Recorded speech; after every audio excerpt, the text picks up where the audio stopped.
पदार्थ को जब छोटे से छोटे हिस्से में तोड़ा गया तो उसको नाम दिया कण।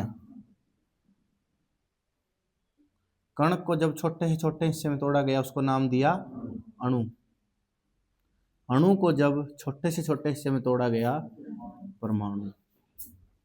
और परमाणु की भी आगे तोड़ मरोड़ के इसकी भी संरचना के बारे में डिस्कशन हुई। सबसे पहले परमाणु को बताया कि इसके भी और छोटे टुकड़े हो सकते हैं, ठीक है। परमाणु भी आगे बना हुआ होता है और छोटे से छोटे पार्टिकल्स का, ठीक है।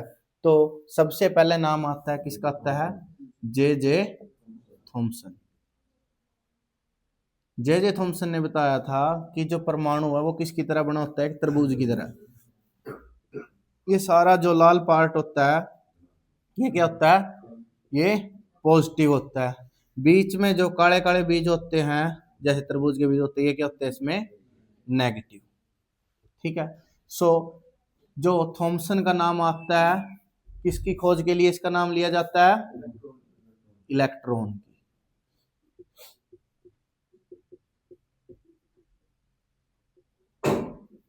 ठीक है। अब जे थॉमसन के बाद दूसरा आता है ई रदरफोर्ड। ई रदरफोर्ड इसी का चेला था। ई रदरफोर्ड ने क्या किया, एक गोल्ड फिल्म थी, गोल्ड फिल्म को इतना पतला बना लिया कि वो एक एटम के इक्विवेलेंट में होगी। और जब गोल्ड फिल्म के ऊपर उसने अल्फा पार्टिकल की,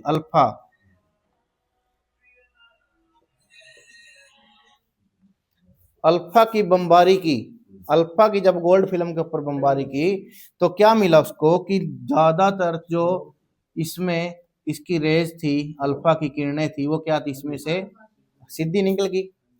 तो इसने तो पहला निष्कर्ष रदरफोर्ड ने यही निकाला कि इसका है ना, जो ये हमारे पास परमाणु है इसका तो लगभग ज्यादातर पार्ट क्या है इसका, खाली है। तो ज्यादातर पार्ट क्या है इसका, खाली, ठीक है। कुछ किरणें क्या थी, यहां आई और यहां से कुछ मुड़ गई। जो मुड़ गई इसका मतलब यहां भाई कुछ ना कुछ नेगेटिव चार्ज है, कुछ जगह पे क्या है इसका नेगेटिव चार्ज है। जब बिल्कुल सेंटर में देखा जाके तो यहां से जैसे गई थी वहीं 180 डिग्री से वापस आ गई। तो इसने रदरफोर्ड ने क्या पाया कि इसके बीच में तो कुछ ना कुछ स्ट्रांगली पॉजिटिव है, बिल्कुल पॉजिटिव पार्ट है बीच में, ठीक है, जिसको नाम दिया गया नाभिक। तो नाभिक की खोज के लिए किसका नाम आता है, रदरफोर्ड का, ठीक है। और प्रोटॉन की खोज किसने की थी, गोल्डस्टीन। गोल्डस्टीन ना हो तो कौन आएगा, रदरफोर्ड आएगा, ठीक है। और क्या बताया था रदरफोर्ड ने, किसकी सराउंडिंग में कुछ है इलेक्ट्रॉन नेगेटिव टाइप, ठीक है। कुछ उसने ये नहीं बताया था कि वो सराउंडिंग में उसके चारों ओर किस तरह वो रहते हैं, कितने होते हैं, ऐसा कुछ नहीं बताया रदरफोर्ड ने। सिर्फ ये बताया था कि बीच में तो है पॉजिटिव और इसके चारों ओर कुछ नेगेटिव है, ज्यादातर पार्ट क्या इसका खाली है। सिर्फ ये निष्कर्ष था। इसकी नाभिक की खोज रदरफोर्ड ने की थी, प्रोटॉन की खोज गोल्डस्टीन ने की थी। गोल्डस्टीन ना हो तो रदरफोर्ड ही नाम लिखना है, ठीक है। इसके बाद आता है एन बोर। एन बोहर ने क्या बताया कि जो परमाणु है ना,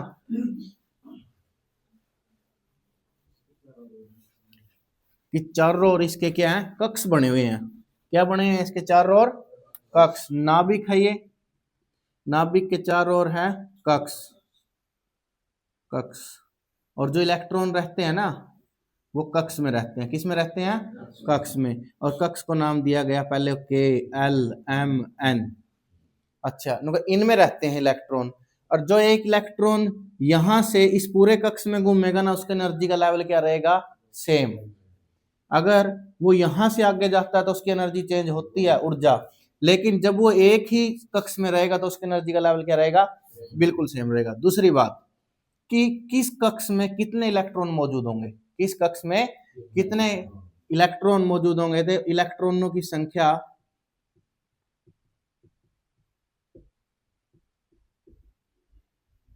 निर्भर करती है n to n square. n क्या है, कक्ष संख्या, कक्ष संख्या।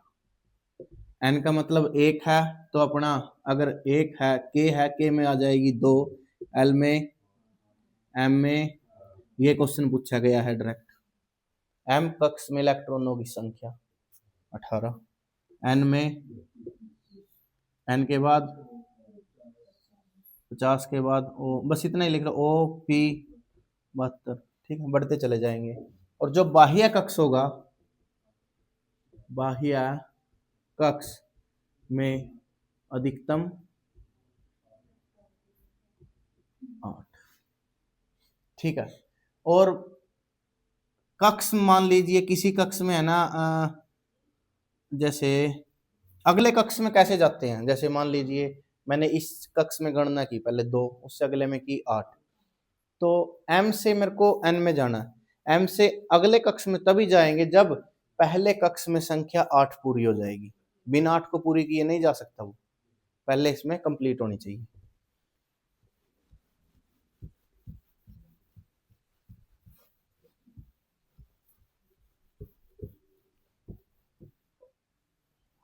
न्यूट्रॉन की खोज किसने की थी?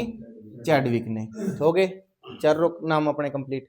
इसके बाद आता है हमारा परमाणु संख्या, परमाणु क्रमांक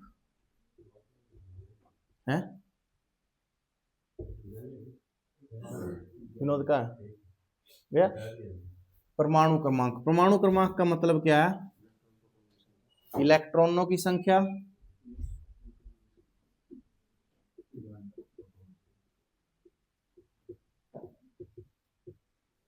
या प्रोटॉनों की संख्या।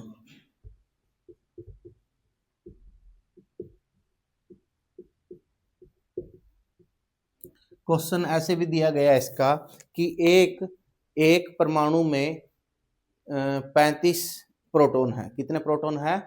35। बताओ उसमें इलेक्ट्रॉनों की संख्या कितनी है? क्योंकि किसी भी एटम हो उसमें क्या रहेगा आपका, प्रोटॉन और इलेक्ट्रॉनों की संख्या क्या रहेगी आपकी? बराबर रहेगी। अगर प्रोटॉनों की संख्या देखे इलेक्ट्रॉनों की पूछी जाए वही है, इलेक्ट्रॉनों की देखे प्रोटॉनों की पूछी जाए सेम है, ठीक है। फिर आता है परमाणु भार, परमाणु द्रव्यमान।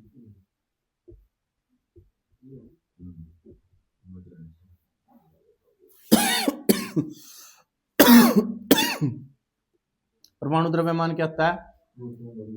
प्रोटॉन प्लस न्यूट्रॉनों की संख्या।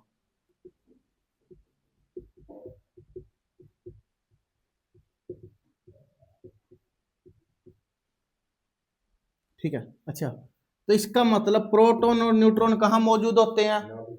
तो इसका हम ये भी तो बोल सकते हैं परमाणु का भार कहाँ मौजूद है? नाभिक में।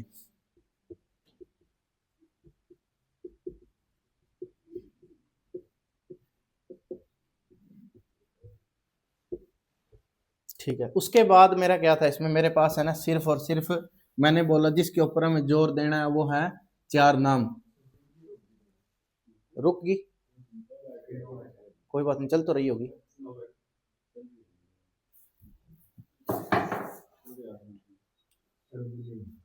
उसके बाद मैंने बताया था जो जो हम अपनी बिजली बोर्ड में अपने इलेक्ट्रिसिटी में कंडक्टर्स यूज करते हैं ना, उनके चारों के तो पता होने चाहिए। पता हमें सिलिकॉन का भी होना चाहिए, जब सिलिकॉन में जाऊंगा अर्धचालक में तब बताऊंगा उसके बारे में। लेकिन अभी बारी है हम इलेक्ट्रिसिटी करेंगे सारी, कि हमें एल्यूमिनियम, कॉपर, सोना, चांदी, इनके बारे में पता होना चाहिए।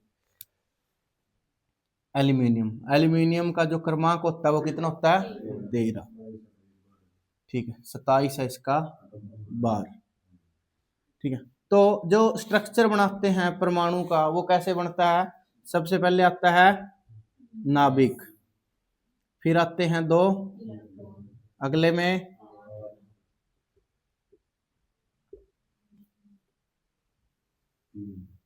में इसमें आगे 3 आ गए। ठीक है, ये है एल्यूमिनियम।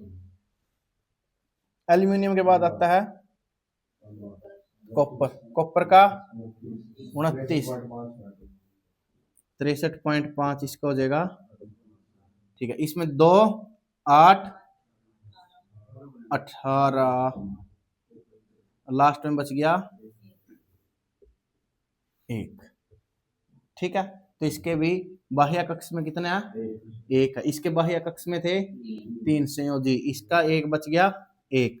कॉपर के बाद एजी और एयू इनका क्या रहेगा 47 और 79। इनके बाह्य कक्ष में भी क्या बचेगा हमें एक एक बचेगा। तो यहां से एक चीज पता लगती है कि जितना कम होता चला जाता है, जितना संयोजी इलेक्ट्रॉन कम होते हैं बाह्य कक्ष में, उतना ही बढ़िया क्या बन जाता है हमारा कंडक्टर।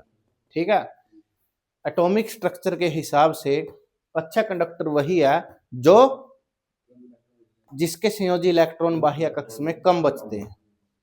4 से कम अगर संयोजी इलेक्ट्रॉन है तो वो सारे सारे किस श्रेणी में आते हैं, हमारे चालक की श्रेणी में आते हैं। एग्जैक्ट 4 हैं वो आते हैं अर्धचालक की श्रेणी में, और अगर 4 से ज्यादा हैं वो किस में आते हैं, कुचालक की श्रेणी में।